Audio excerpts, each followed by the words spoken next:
I would like to offer my sincere condolences to the family members of the 3 soldiers that we lost. Fallen Valley soldier Antonio Garcia is back home in Arizona.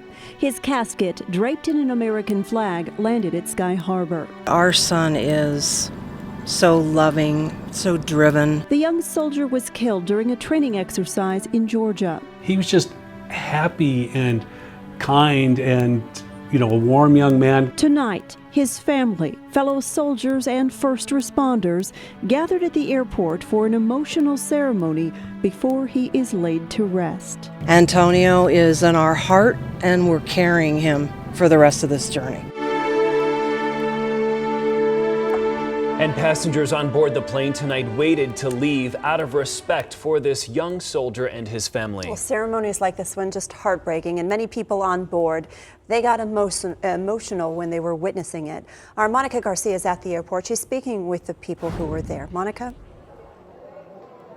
Well, that's right. We spoke to some of those passengers here in Terminal 3 as they were collecting their luggage, and they tell us when that pilot got over the intercom and told them a fallen soldier was on board, it just became too overwhelming. More on that in just a second. But first, the Delta flight from Atlanta carrying the remains of 21-year-old Antonio Garcia arrived at Sky Harbor at about 7 p.m. An honor guard was waiting with his mother and his sisters. Garcia was killed in a training accident in Georgia.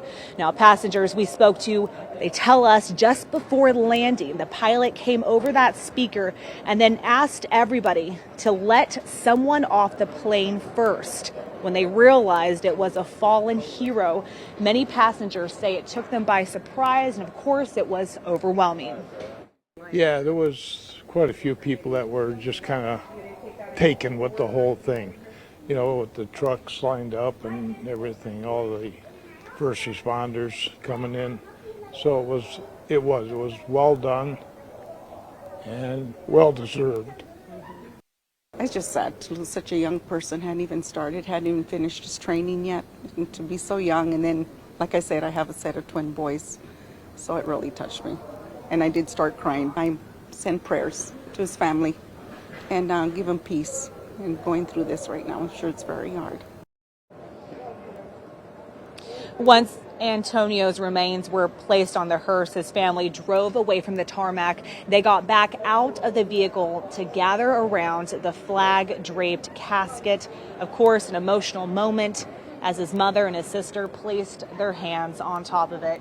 Now, Garcia was a triplet. Those were his 2 sisters. And his mother tells us that he was very happy being in the Army. And of course, we are now happy that he is back home.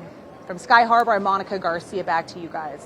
Certainly, Monica, giving those passengers and everybody who witnessed that tonight probably a moment of pause to really think about this young man and his family and their sacrifice. Just a special thing to probably be a part of.